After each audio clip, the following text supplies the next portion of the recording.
Ternyata bersebalikan dengan video berikutnya. Ya, dia ingin sekali menjadi presiden, dia ingin menjemput takdirnya. Dan apa yang dia katakan di awal video juga bertentangan dengan upaya-upaya dia kampanye setiap hari, jauh-jauh hari di tahun 2026 ini sudah kampanye. Kampanyenya apa? Bikin jembatan. Itu salah satu kampanye dia. Saya hanya ingin menegaskan siapa Bapak Anies Baswedan supaya anak-anak Abah tidak terlalu menuduh saya membenci Pak Anies. Karena jejak digital sesuai dengan apa yang Pak Anies sarankan kepada kita semua untuk kita simpan agar kriteria seseorang itu terlihat jelas sesuai jejak digitalnya.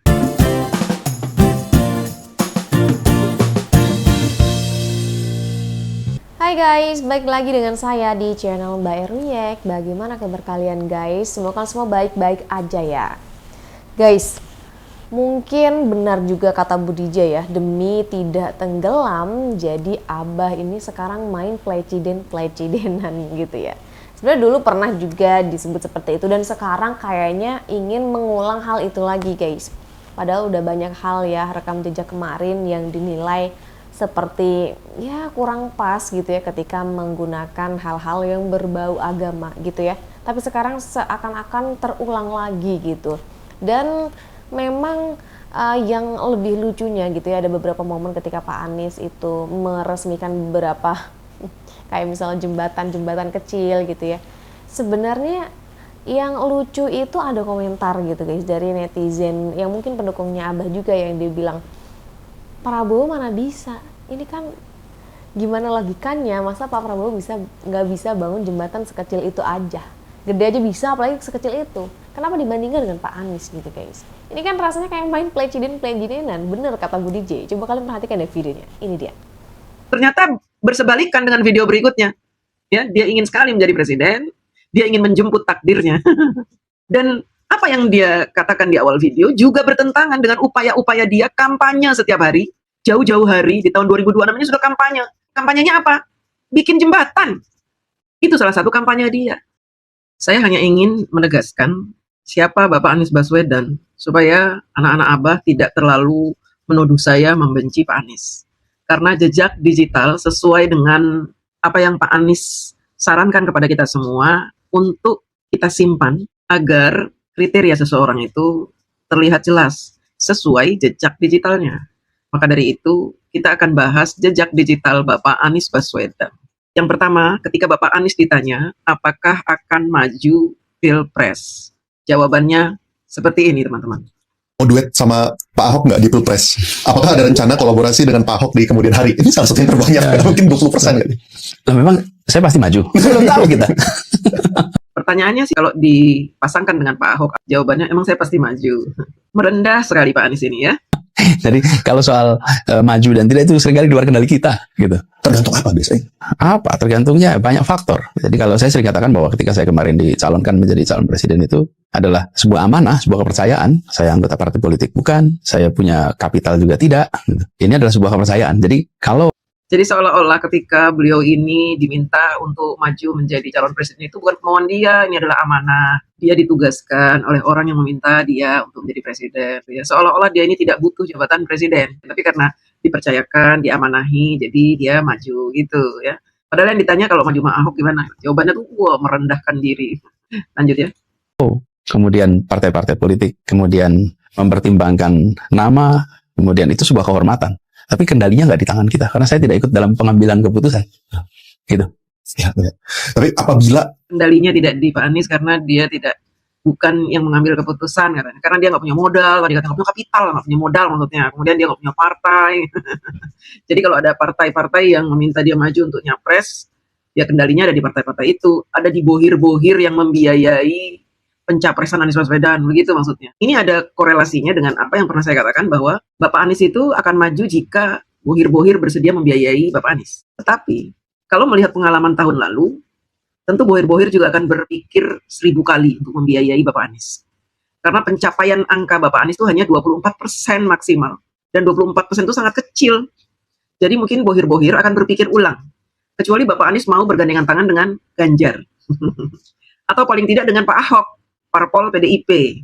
Tapi apakah PDIP mau Pak Ahok menjadi wakilnya Anies? Atau apakah mau Anies Baswedan menjadi wakilnya Ahok? Kan nanti ceritanya jadi lucu ya. Padahal di tahun 2017, Anies mati-matian merebut kekuasaan Ahok dengan menjual ayat dan mayat demi berkuasa di Jakarta. Karena Jakarta memiliki APBD paling tinggi, 80 triliun. Selama 5 tahun Pak Anies sudah mengeruk uang DKI 400 triliun yang tidak nampak apapun di Jakarta. Kalau dihitung-hitung, tentu kita yang waras juga akan tahu 400 triliun itu menguap kemana. Kalau diselidiki, banyak yang kena ini. Ya, 400 triliun bayangkan. IKN saja baru mengeluarkan beberapa puluh triliun, hasilnya sudah luar biasa. Spektakuler. Ini Jakarta 400 triliun, nggak jadi apa-apa. Yang ada jalanan di bolong-bolongin ya. Ada kesempatan itu, apakah mungkin untuk mewakili pertanyaan soal paling tinggi gitu? Apakah ada kesempatan untuk berkolaborasi dengan Pak Ahok? Oh, kalau kolaborasi sih kolaborasi apa sih? Kita ini warga negara. Semua warga negara Indonesia memiliki kesempatan yang sama, punya hak yang sama, dan semua itu ada prosesnya gitu. Tapi secara prinsip ya, kita tuh harus bisa kolaborasi dengan siapa saja, selama itu dibolehkan oleh aturan hukum. Ada kolaborasi nggak boleh, tapi kalau boleh dengan siapa saja kita harus siap untuk kolaborasi. Jadi Pak Anies nih di segmen ini beliau itu mau berkolaborasi dengan siapa saja. Pokoknya selama beliau dipinang, dipercayai, diberi amanah. Tapi alasannya yang memberi amanah rakyat. Padahal yang memberi amanah Bohir, ya Bohir yang memberi amanat Bapak Anies Baswedan. Tujuannya apa ya? Tujuannya menang supaya menjadi presiden. Karena apa? Karena Anies ini enak orangnya, ya gampang diatur-atur, tidak punya prinsip, tidak keras kepala seperti Pak Jokowi. Kalau Pak Jokowi nggak bisa diatur-atur. APBN itu kenceng di tangan Pak Jokowi, hanya untuk rakyat. Makanya 10 tahun Indonesia menjadi maju di tangan Pak Jokowi karena APBN kenceng di tangan Pak Jokowi. Tidak ada kebocoran APBN. Saya sering ceritakan bahwa di era Bapak Jokowi tidak ada kebocoran APBN. Korupsi yang terjadi itu adalah suap yang para koruptor terima dari orang-orang yang menjalankan proyek. Jadi bukan kebocoran APBN, karena APBN sistem pengeluarannya itu tidak cash, tapi melalui elektronik budgeting. Jadi bisa terkontrol, bahkan kita bisa mengontrol itu. Makanya Ibu Sri Mulyani sangat dibenci oleh anak-anak Abah ini, ya, karena Ibu Sri Mulyani mengikuti Pak Jokowi, kencang sekali memegang APBN. Nah, teman-teman, kita sudah saksikan betapa Anies ini menuruti kemauan para bohir, ya. Jadi mau dipasangkan dengan siapapun dia oke. Tetapi yang tadi saya katakan, belum tentu juga Anies mau menjadi wapresnya Ahok. Sementara PDIP juga belum tentu mau Ahok menjadi wapresnya Anies. Nah, kalau mereka mau, misalkan PDIP mengalah, membiarkan Pak Ahok menjadi wakil, Anies menjadi presiden, pasti pencapaian angkanya bagus. Ya, ini lawan yang berat nanti buat Bapak Prabowo. Makanya jauh-jauh hari saya harus tampilkan ini supaya pendukung Prabowo Gibran kompak dan solid. Tetapi teman-teman, yang mau saya sampaikan di video kali ini adalah, apakah benar Bapak Anies ini sebegitu lugunya tidak mengharapkan menjadi presiden seperti awal-awal di video? Emang saya bakalan maju tahun 2029? Semoga Allah mentakdirkan Abah jadi presiden. Bi'idznillah, tadi saya sampaikan. Kulillahumma malikal mulki tu'ti mulka man tasya wa tanzi'ul mulka mimman tasya, bahwa yang maha kuasa Allah SWT, dia yang memberikan, dia yang mencabut kekuasaan, dan kita semua meyakini takdirnya sudah ada. Kita berikhtiar menjemput takdir dan kita percaya rakyat Indonesia nantinya akan menitipkan kepercayaan itu sesuai dengan hati nuraninya. Ternyata di video kali ini kita melihat bahwa Abah Anies sangat menginginkan menjadi presiden. Dengan cara apa ya? Dengan doa-doa gitu ya. Politik identitasnya ditonjolkan, kayak melas begitu ya. Mudah-mudahan Abah ditakdirkan menjadi presiden. Mudah-mudahan rakyat Indonesia akan memberikan amanah kepada Abah. Kita akan menjemput takdir. Ya kan? Ya awal-awal dia ngomong gimana? Emang saya pasti maju 2029. Seolah-olah dia ingin menunjukkan kepada rakyat Indonesia bahwa dia itu sebenarnya nggak berambisi gitu. Tapi di video ini dia sangat berambisi. Sebenarnya dia tuh nggak usah bohong aja, nggak usah ngomong, emang saya pasti maju. Bilang aja, kalau ada yang meminta saya untuk maju, saya akan maju. Beda kan dengan ketika dia ngomong, emangnya saya bakalan maju. Udah pesimis duluan. Ternyata bersebalikan dengan video berikutnya. Ya, dia ingin sekali menjadi presiden, dia ingin menjemput takdirnya. Dan apa yang dia katakan di awal video juga bertentangan dengan upaya-upaya dia kampanye setiap hari. Jauh-jauh hari, di tahun 2026 ini sudah kampanye. Kampanyenya apa? Bikin jembatan. Itu salah satu kampanye dia. kami sedang menghadiri peresmian jembatan. Kenapa jembatan? Karena lebih baik membangun jembatan daripada berebut jabatan. Tadi saya sudah mengecek jembatan dengan sahabat saya ini, dan ternyata bangunan jembatan ini materialnya kuat, kokoh ya. Ini bukan cuma bisa dilewati oleh manusia atau orang, tapi bisa juga dilewati oleh motor trail listrik. Dan jembatan ini bukan cuma menghubungkan satu titik ke titik yang lain, tapi juga menghubungkan dua kubu. Kubu Paten, Bandung Barat, dan Cianjur. Bro Anies, pembangunan jembatan ini dananya dari mana? Pokoknya ada. Jadi cara kerja kita itu swadana, swadaya, swakarsa. Jadi ada yang nyumbangnya uang, ada yang nyumbangnya barang, ada yang nyumbangnya masak. Jadi ini gotong royong warga di sini dengan masyarakat di luar. Dan akhirnya gotong royong itu jadi jembatan. Namanya juga Titian Harapan. Mudah-mudahan jembatan ini menyambungkan bukan saja anak bisa sekolah, orang bisa bekerja, hasil pertanian bisa dibawa, tapi menyambungkan antara tiadanya harapan dengan masyarakat penuh harapan, antara ketertinggalan dengan kemajuan. Dan semoga kemajuan itu betul-betul dirasakan oleh semua. Baik, terima kasih. Sekian teman-teman. Di video ini bahkan dia mengatakan bahwa apa yang dia lakukan ini untuk kemajuan bagi rakyat. Padahal dia bukan presiden. Artinya apa? Dia ini nggak move on dari kekalahan. Kalau memang dia ingin membantu rakyat, sebaiknya tidak usah menyaingi presiden dengan mengatakan supaya bisa membedakan antara kemajuan dan kemunduran. Ini maksudnya apa, kan nggak jelas. Mau nyindir-nyindir presiden atau bagaimana bahwa dia bisa melakukan sesuatu walaupun tidak menggunakan APBN atau bagaimana. Nah, ini kan upaya-upaya dia untuk mengatakan kepada masyarakat bahwa walaupun dia tidak terpilih menjadi presiden, tapi dia bisa berbuat. Ini kan dalam rangka kampanye, ya. Jadi kalau kita mau bicara bahwa Anies Baswedan melakukan kampanye jauh-jauh hari, itu memang sesuai fakta, ya. Berbeda dengan ketika anak banteng mengatakan bahwa Mas Gibran sebagai wapres mengunjungi masyarakat menggunakan APBN untuk kampanye. Itu kan jelas-jelas keliru. Mas Gibran punya hak untuk mengunjungi rakyat. Mas Gibran sedang menjalankan amanah rakyat gitu, tapi dibilang kampanye, ini kan lucu. Sementara Anies Baswedan ini yang namanya kampanye. Ketika ditanya, duitnya dari mana? Ada aja. Begitu ngebetnya sampai-sampai dia melakukan sesuatu yang menurut saya lucu gitu. Pokoknya seperti orang nggak punya malu lah gitu ya. Ya gimana kita mau menyebutkan? Ini kan fakta, jejak digital. Jadi teman-teman sendirilah yang bisa menilai. Padahal kita juga punya banyak jejak digital bagaimana Anies Baswedan ini bisa berkhianat, bisa menjadi pengkhianat, mengkhianati Bapak Prabowo, mengkhianati Bapak SBY. Anies menyampaikan kepada saya, didengar oleh semua, akan mendeklarasikan koalisi ini dalam kapasitasnya sebagai capres. Berikut capres dan cawapres yang telah selesai diputuskan. 3 hari kemudian, 3 days later, sekarang ini yang kita dapatkan sesuatu yang sangat mengejutkan itu. Dan saya ini orang tua, berapa kali Pak Anies datang ke sini dengan semangat yang luar biasa, kata-kata yang luar biasa baiknya. Di Cikiasi 2 kali, di Malang, di Pacitan. Dengan kejadian seperti itu, tidak ada satu kata pun yang disampaikan kepada saya. Dan tentu kepada ketua umum kita. Saya memang sebagai orang tua, kok jadi begini? Pak SBY aja bingung sama Anies, nggak ada omongan apa-apa. Pokoknya nanti tanggal sekian saya deklarasi Mas AHY sebagai cawapres saya. Tiba-tiba dia mendeklarasikan dengan Nasdem, dengan Parpol PKS, mendeklarasikan bahwa Caimin yang menjadi cawapresnya. Gimana nggak sakit hati Pak SBY, ya kan? Tapi beliau yang menyadari bahwa politiknya seperti itu, ya bisa sewaktu-waktu berubah karena Pak SBY kan sudah pengalaman. Jadi pengalaman-pengalaman dari beberapa parpol tentang bagaimana Bapak Anies Baswedan memperlakukan para promotor-promotornya dengan sangat jahat menurut saya ya. Kan katanya musang berbulu domba diistilahkan oleh Pak SBY. Ini mungkin akan menjadi catatan bagi parpol-parpol untuk memikirkan ribuan kali sebelum meminang Anies Baswedan menjadi capres atau cawapres, termasuk PDIP ya. Tapi PDIP kan sangat ngebet sekali dan sakit hati kalah di tahun 2024. Mungkin mereka akan banting harga gitu, dan mengusung Anies Baswedan menjadi presiden, Ahok menjadi wakil atau Ganjar menjadi wakil, ya nggak tahu ya. Kalau Ahok menjadi wakil, apakah Ganjar tidak sakit hati itu? Ini kan juga harus dipikirkan oleh PDIP matang-matang. Nah teman-teman, kenapa ini saya buatkan konten? Ya karena ini penting sekali untuk kita belajar berpolitik, ya, memahami pejabat-pejabat di tanah air, dan kita mengetahui kualitas pejabat-pejabat yang begitu ambisius ingin menjadi presiden dari rekam jejak dia ketika menjadi pejabat daerah.